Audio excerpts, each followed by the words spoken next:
할렐루야. 우리나라 피아니스트 중에 10손가락으로 꼽히는 그 타고난 연주자가 있다고 합니다. 피아니스트 이 김용배라고 하는 분인데 추계예대 음대 교수라고 합니다.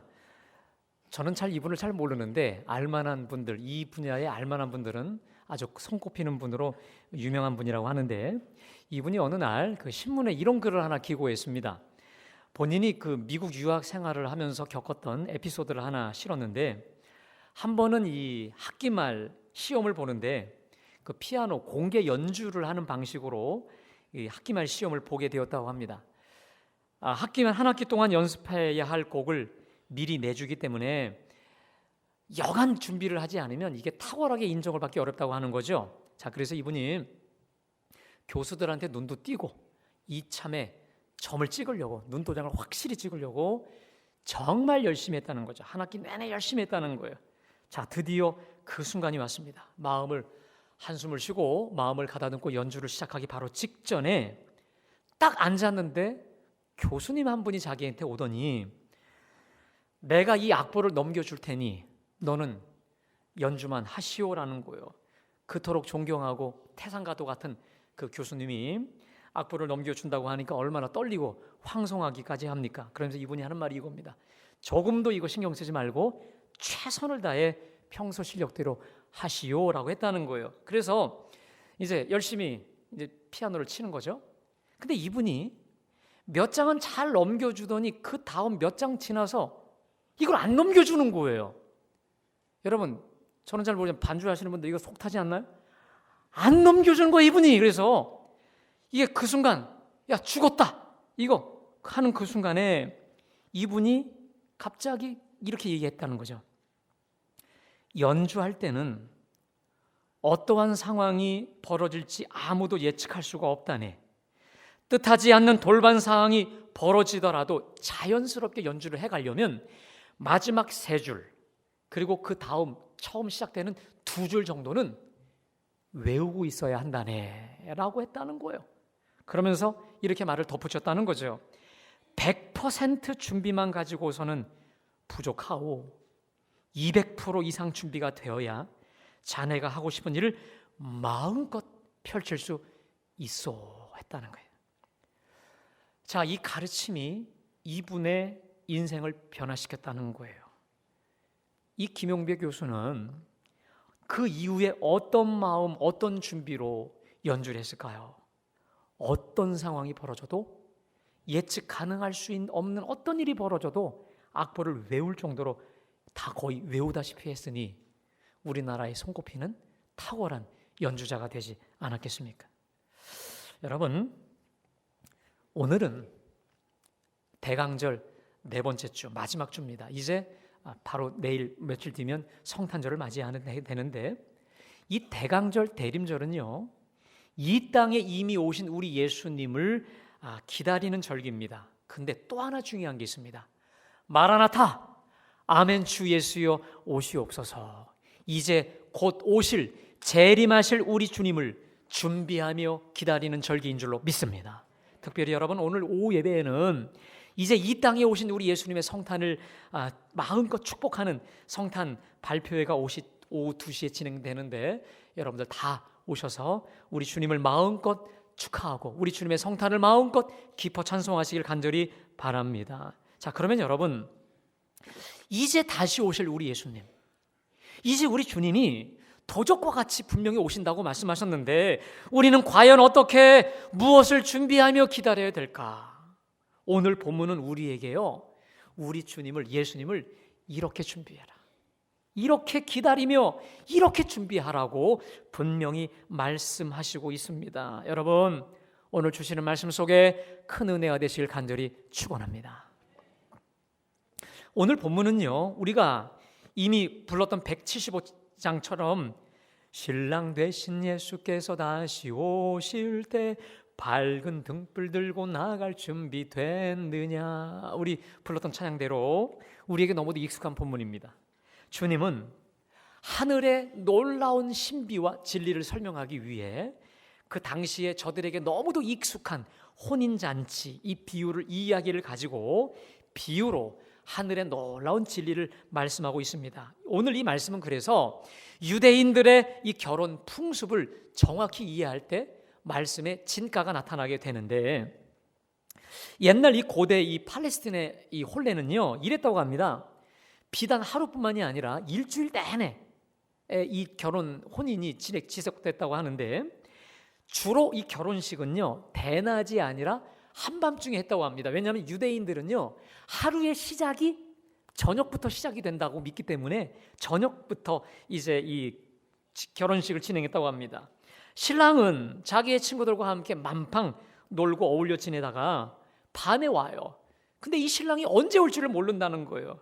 자, 그러다가 이 신랑이 도착하면 신부는 자기의 친구 이 들러리들과 함께 신랑을 영접하고 이 등불을 켜서 이 신랑의 집까지 연등 행렬을 벌이고 신랑의 집에 가서 이제 등불을 켜게 되는데, 그런데 문제가 있습니다. 오늘 본문처럼 이 신랑의 행차가 의외로 늦어질 때가 있습니다.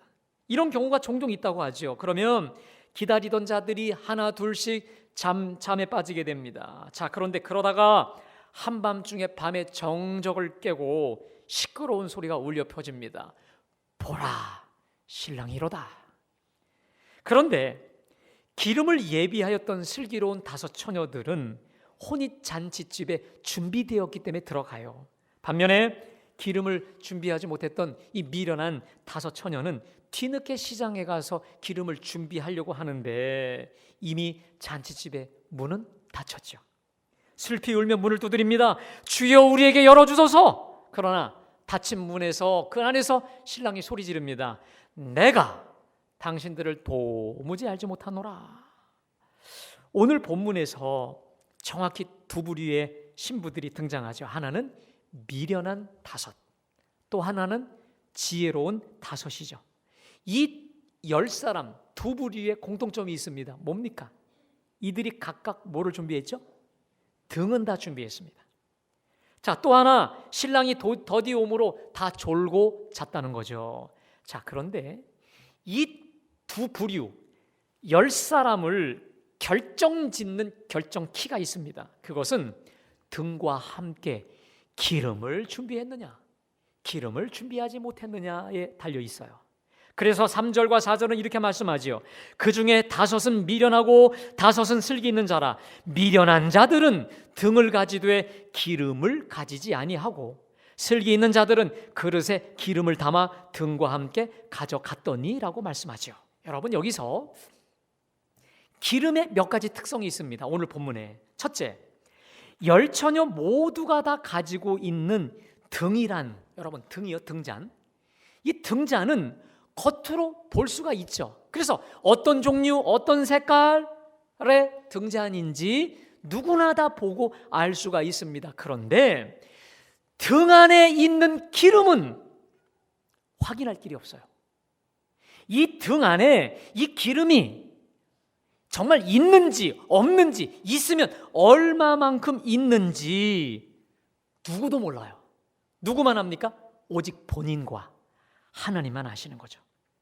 2 번째로, 이 기름의 특징이 또 있습니다. 남들과 절대 공유 불가입니다. 보라, 신랑이로다, 맞으러 나오라 했을 때 이 미련한 자들이 슬기 있는 자들에게 부탁하죠. 우리 등불이 꺼져가니 너희 기름을 좀 나눠달라. 자, 그때 슬기 있는 자들이 전혀 예상하지 못했던 말을 합니다. 우리와 너희가 쓰기에 다 부족할까 하노니 차라리 파는 자들에게 가서 너희 쓸 것을 사라. 이 절박한 순간이죠. 자, 근데 이 저들의 대답은 슬기롭기는 할 망정 너무 비정하죠. 사람들은 아마도 이 대목을 읽다가 깜짝 놀랐을 겁니다. 여러분, 이 성경을 읽는 사람들이, 독자들이 이 부분을 읽다가 상당히 놀랐을 거예요. 왜? 이것이 바로 이 비유의 놀라움, 파격이라고 합니다. 여러분, 이 비유 해석에 파격이라는 게 있습니다. 이렇게 예상했는데 전혀 다른 걸로 연출이 될 때 이걸 파격이라고 하는데, 그동안 우리가 줄곧 봐왔던 예수님의 성품은 어떻습니까? 서로 함께 나눠주고 쓰고 공유하는 게 우리 예수님의 성품인데, 이 이야기, 이게 예상대로 안 가요. 우리 주님의 성품하고 전혀 다른, 이게 뒤틀리는 거죠. 그런데 이 파격적인 놀라움 안에 우리 주님이 주시고자 하는 모든 메시지와 핵심이 들어있는 거예요. 이 오늘 혼인잔치 비유의 핵심이 뭘까요? 기름은 결단코 공유할 수 없다는 거예요. 다시 말해, 내 기름은 오직 내가 준비하는 것이지 남이 절대로 나에게 채워줄 수도 대신해 줄 수 없다는 거예요. 이것은 하나님과 나만의 1:1, 곧 개인적이고 은밀하고 비밀스러운 것이라는 거예요. 여러분, 누구도 내 안에 있는 기름 채워줄 수 없다는 거예요. 또 하나 있습니다. 기름 준비의 특징이 있습니다. 그것은 이 기름 준비에는 때가 있다는 겁니다. 아무 때나 언제라도 이 기름을 채울 수가 없다는 것이죠. 그러면 언제 채울 수 있는 것일까? 간단합니다. 바로 지금.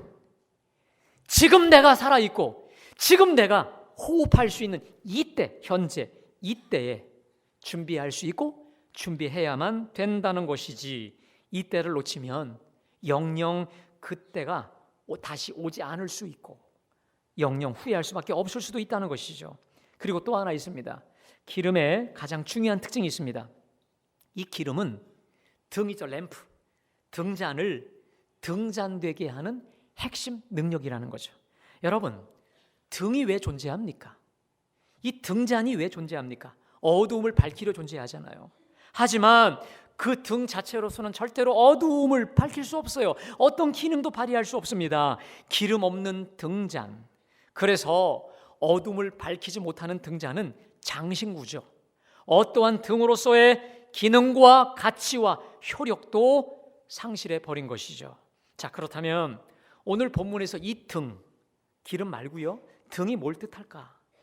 등은요, 곁에서 누구나 다 볼 수 있고 알 수 있는 외형적 그 어떠한 것일 것입니다.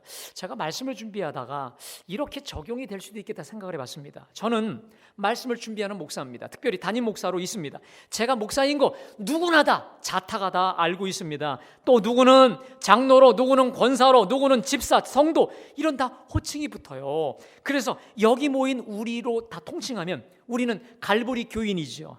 예수 믿는 사람이죠. 교회 다니는 사람이죠. 그리고 각각 여러분들은 직분에 맞는 직분자들인 거 누구나 다 알고 있습니다. 자, 이것이 바로 오늘 본문에 말하는 이 등이 아닐까? 겉으로 누구나 다 알 수 있고 누구나 다 이런 사람이라 알 수 있는 외적 어떠함 아니겠습니까? 그러나 목사를 목사답게, 성도를 성도답게, 갈보리 교인을 가장 갈보리 교인답게, 크리스찬을 가장 크리스찬답게 빛을 발하게 해줄 수 있는 그 유일한 것은 외연, 등에 있지 않고 보이지 않는 내부 기름에 있다는 사실이죠. 그렇다고 한다면 이 기름은 우리의 신앙생활을 결정짓는 가장 중요하고 본질적인 핵심이 아니겠습니까? 성도를 성도되게 하는 그 기름, 나를 나되게 하는 그 기름, 이게 과연 뭘까요? 한번 따라하겠습니다. 성령의 기름. 믿으세요?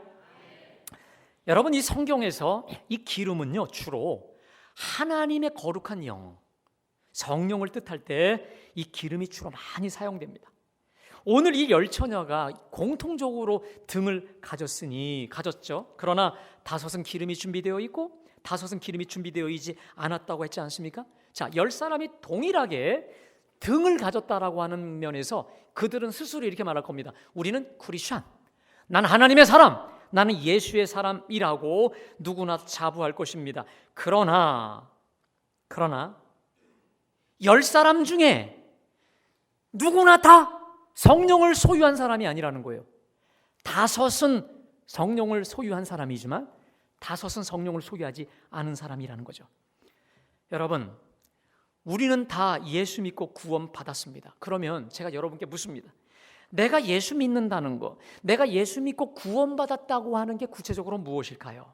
그것은 내 속에 예수님의 영이신 성령이 들어와 계신다는 말인 줄로 믿습니다.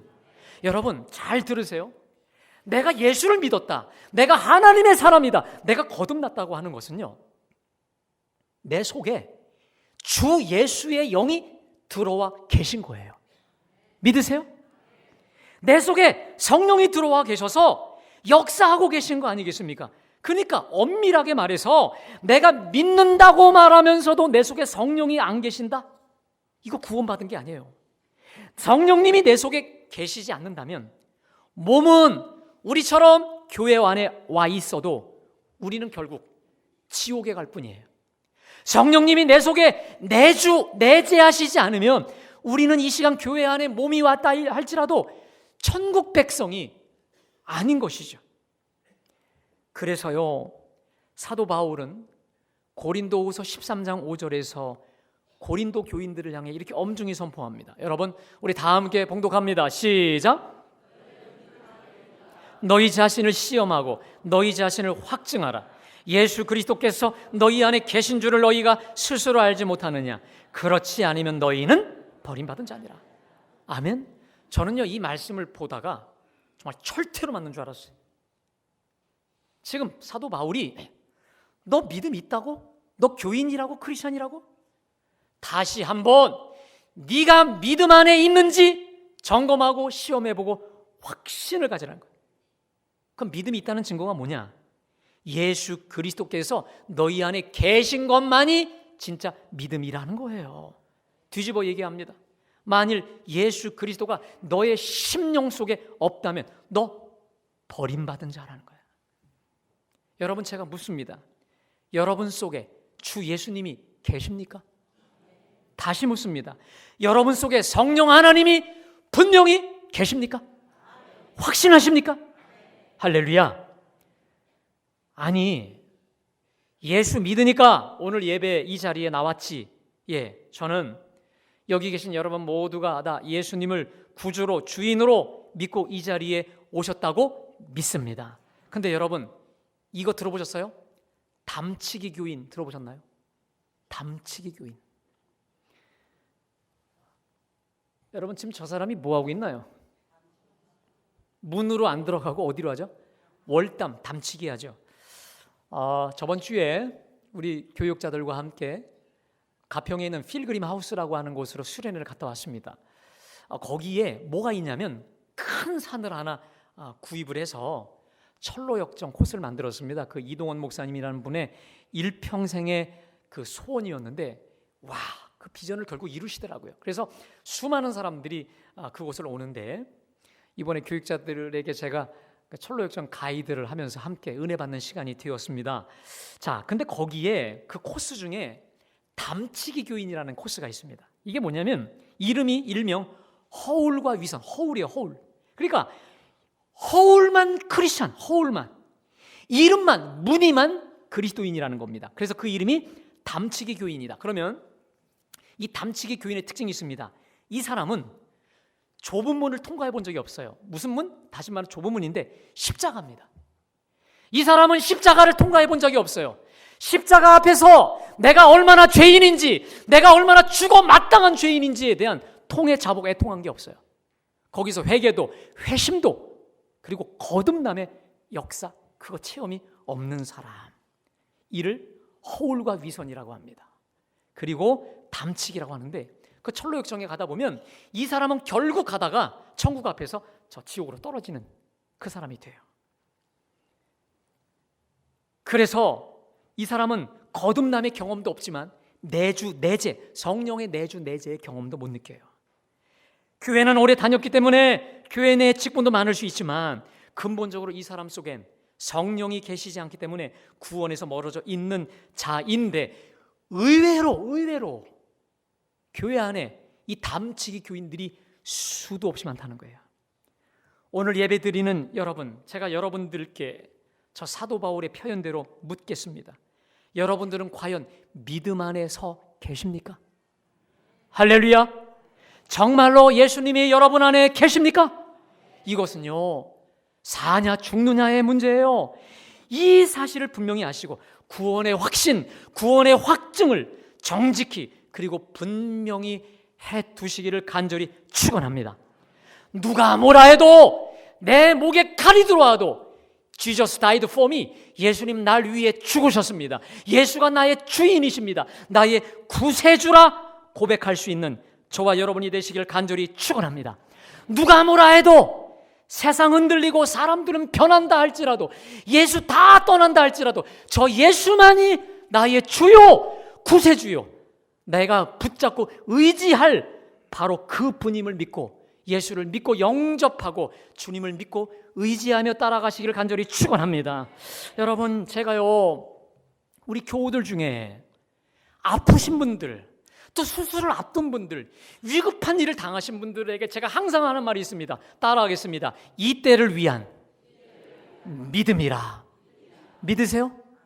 권사님, 집사님, 바로 이때를 위한 믿음이에요. 이때를 위해서 하나님이 그 믿음 주셨어요. 이때를 위해 우리 주님이 그 안에 계시니 주님께 맡기십시오. 아무것도 염려하지 말고 우리 주님께 모든 걸 다 맡기고 아뢰시기를 축복합니다. 여호와가 나의 목자시니 내게 부족함이 없어요. 내가 사망의 음침한 골짜기로 다닐지라도 해를 주려하지 않을 것은 주께서, 내 안에 계신 주께서 나와 함께 계심이라. 모든 염려 주님께 다 맡기시기를 축원합니다. 이렇게 제가 다 말씀드려요. 그러면 그때 비로소 그 진가가 발휘되는 거예요. 여러분, 우리 주님은 빛이십니다. 아멘. 빛이시기 때문에 내가 아무리 어둡고 캄캄한 절벽과 사망 한가운데라 할지라도 내 안에 계신 예수님을 믿고 붙잡고 의지하고 그분에 맡길 때 그분이 알아서 책임져 주시고 처리해 주실 줄로 믿습니다. 항상 여러분 기억하십시오.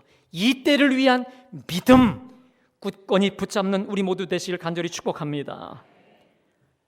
그런데 여러분, 그런데요, 오늘 지금 이 미련한 5 처녀를 책망하고 계신데, 이게 지금 누구를 책망하는 거냐면 저 초대교회 마태 공동체에 있는 초대교인들을 지금 책망하고 있는 겁니다. 여러분, 이 지금 책망받고 있는, 기름을 준비하지 못한 이 사람들이 예수 안 믿는 사람들일까? 아니에요. 그 속에 성령이 안 계실까? 계셔요. 여러분, 1세기에 내가 교회를 와서 예수를 믿는다고 하는 것은 죽음을 각오한 일이었습니다. 모든 손해와 사회적인 모든 혜택을 다 거부한 그 행위였습니다.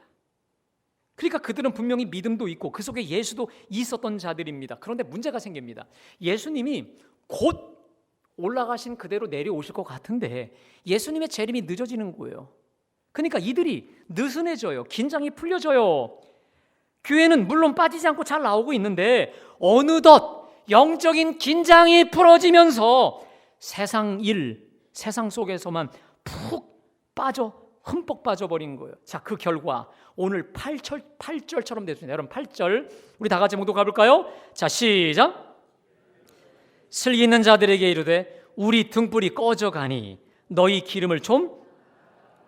자, 거기 우리 등불이 꺼져가니라는 거예요. 다시 말씀드리지만 저들은 믿음이 없는 자들, 예수가 없는 자들이 아니에요. 저들 속에 분명히 믿음이 있었습니다. 교회 안에서 예배도 잘 드려요.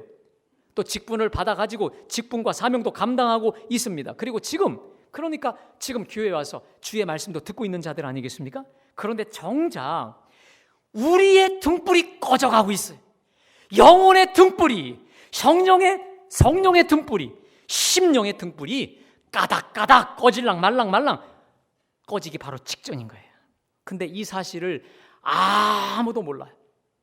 몰랐다가 자기가 뒤늦게 위기를 감지하고 꺼질 것 같은 위기감을 느끼고 옆에 있는 슬기로운 5 처녀들에게 부탁을 한 거죠. 자, 하지만 슬기 있는 자들이 말합니다. 거부해요. 야, 우리 슬기에도 부족하니 다른 데 가서 얻어와라 해서 다른 데를 간 사이에 누가 오셨어요? 신랑 예수가 오신 것이죠. 그리고 문은 이미 닫혀버렸어요. 남은 처녀들이 와서 주여 우리에게 문을 열어주소서 간청하고 문을 두드립니다. 그러나 주님이 말씀하시죠. 내가 너희를 알지 못하노라 하면서 뭐라 하십니까? 13절에 그런즉 깨어있으라. 너희는 그 날과 그 때를 알지 못하느니라. 여러분, 저는 저와 여러분들이 이 말씀을 늘 읽을 때마다 가슴이 섬뜩 긴장이 되기를 바라요. 우리가 그래도 예수 잘 믿어왔지 않습니까? 아멘? 그래도 우리가 여러분 이 좋은 날씨에 저 뚝섬으로 나가지 않고 야외로 나가지 않고 주일 성수하러 나왔잖아요. 이곳에 와서 우리가 또 성가대로 교사로 보이는 곳 보이지 않는 곳에서 열심히 여기저기서 봉사 헌신도 하고 있지 않습니까? 그런데 내 기름이 가닥 꺼질랑 말랑 한 채로 기름 사러 간 사이에 우리 주님이 오셔서 내가 천국을 들어갈 수 없다라고 하면 여러분 이거 얼마나 억울합니까? 내 속에 내 심령에 기름이 앵고 바닥난 채로 우리 주님 맞이한다면 그 얼마나 괴롭고 안타깝겠습니까? 그런즉 우리 주님의 그 말씀 따라합시다. 그런즉 깨어있으라. 깨어있으라. 아멘. 이게 무슨 말입니까? 너의 그 열심과 그것만으로 나를 맞이할 수 없어. 그 정도의 믿음, 그 수준의 믿음, 그 까닥까닥 꺼질랑 말랑한 그 정도로 내 혼인잔치에 들어와 불을 밝힐 수 없다는 거예요. 여러분, 혼인잔치 안에서는 불을 켜야 된다는 거예요. 그것으로는 내 혼인잔치에 불을 켤 수 없다는 거예요. 마치 횃불에 불이 타오르듯이, 불이 훨훨 타오르듯이 불같은 심령, 불같은 믿음, 불같은 성령으로 준비하고 있으라. 믿으세요? 불같은 성령으로 준비하고 있으라 하는 말씀인 줄로 믿습니다. 불같은 성령으로, 기름으로 깨어있고 준비되어 나를 맞으라, 우리 주님의 말씀인 줄로 믿습니다. 그러니 여러분, 우리가 어찌 기도를 쉴 수 있을까요? 우리가 어찌 기도를 게을리할 수 있을까? 우리가 어찌 기도하는 일에 전념하지 않을 수 있겠습니까? 우리가 어찌 기도의 양을, 그리고 기도의 분량을 채우지 않겠습니까? 비록 우리 육신은 노쇠하고 낡아질지언정 여러분, 우리가 깨어 기도할 때 우리 심령은 날마다 새롭고 날마다 주님으로 인해 천국의 삶을 누리게 됨을 믿으시기를 축원합니다. 제가 말씀을 준비하다가요, 10수년 전에 돌아가신 저희 그 강화의 외할아버지가 떠올랐습니다. 이 할아버지가 95세에 돌아가셨고요. 저희 할머니는 지금 다 105세 살아계시는데, 이 할아버지가 95세 돌아가시기 바로 직전에, 그때 우리 아이도 어렸기 때문에 같이 이제 우리 세 식구가 할아버지 마지막으로 인사를 하러 갔습니다. 갔더니 저를 못 알아보세요. 치매가 오신 지가 좀 돼서 저를 못 알아보시고 또 아무도 못 알아보시죠. 그냥 누워만 계시는데, 우리 아이가 그때 꼬마 때 여러분 새우깡 아시죠? 새우깡을 할아버지한테 드린 거예요. 그냥. 그랬더니 이 할아버지가 이 새우깡을 붙잡고 이제 기도를 하시는데, 그게 제가 너무 감동적이었습니다. 그 전에 이 할아버지는 어떤 분이셨냐면, 한 새벽 한 3시 반에 항상 논에 나가시기 전에 제가 우리 외숙모한테 들었습니다. 이게 A4 용지면 7남매, 그러니까 우리 아들이 증손자였으니까 얼마나 자식들이 많았겠어요. A4 용지에 7남매, 아들, 딸, 그 아들, 또 그 아들 해고 증손자까지 빼곡하게 채워서 매일 한 3시 반에 일어나셔서 기도하고 그냥 줄줄 읽고 뭐 졸다 가도 기도하고 그렇게 계속 하셨다는 것이죠. 그걸 우리 외숙모 편에 들었는데, 그러다가 이제 치매가 오시고 그러니까 몸도 불편하시니까 이제 예배당을 이제 못 가시고 그냥 누워만 계셨다가 또 치매가 오신 거예요. 그런데 우리 아들이 그 새우깡 하나를 드렸는데요, 그거 하나 받은 거 가지고 자그마치 20분을 기도하셨어요.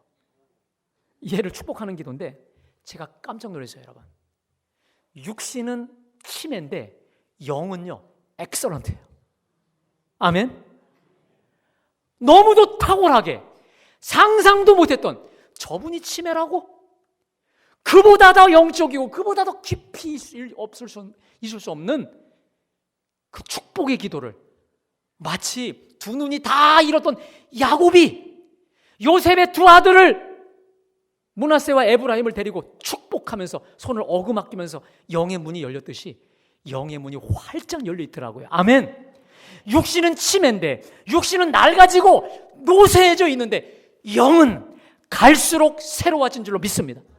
저분의 속 사람은 정신 멀쩡한 사람보다도 더 깊이, 제가 여지껏 태어나서 어떤 기도보다 그 깊은 하늘의 기도, 하늘의 언어 들어본 적이 없어요. 여러분, 지금 할 수 있을 때 많이 깨어서 기도하시기를 축원합니다. 부지런히 기도를 쌓고 기도의 분량을 많이 채우기를 간절히 축원합니다. 여러분, 우리 존재의 기름이 앵꼬가 나고 우리 속에 성령의 기름이 바닥이 난 채로 주님 맞이하시겠습니까? 그때 주님 오시면 어떻게 하게 하시겠어요? 지금 기도를 쌓을 수 있을 때, 기도의 양을 채울 수 있을 때 마음껏 채우시기를 간절히 축원합니다. 이때가 아무 때나 오지 않을 수 있다는 거예요. 항상 기도하며 거룩한 기름을 날마다 기쁨으로 준비함으로 감격 속에 우리 주님 맞이하시기를 간절히 축원합니다. 항상 깨어 기도하며 거룩한 기름 준비함으로 우리 주님 날마다 순간마다 경험하고 만날 뿐만 아니라 그 언제라도 오실 주님 기쁨으로 준비하며 맞이하시기를 간절히 축원합니다. 날마다 순간마다 준비되어 있기를 축원합니다. 영적으로 준비되어 있기를 축원합니다.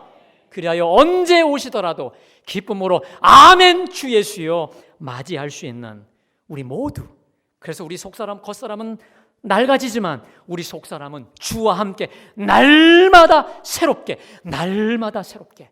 변화 성숙되는 우리 모두가 되실 간절히 축원합니다.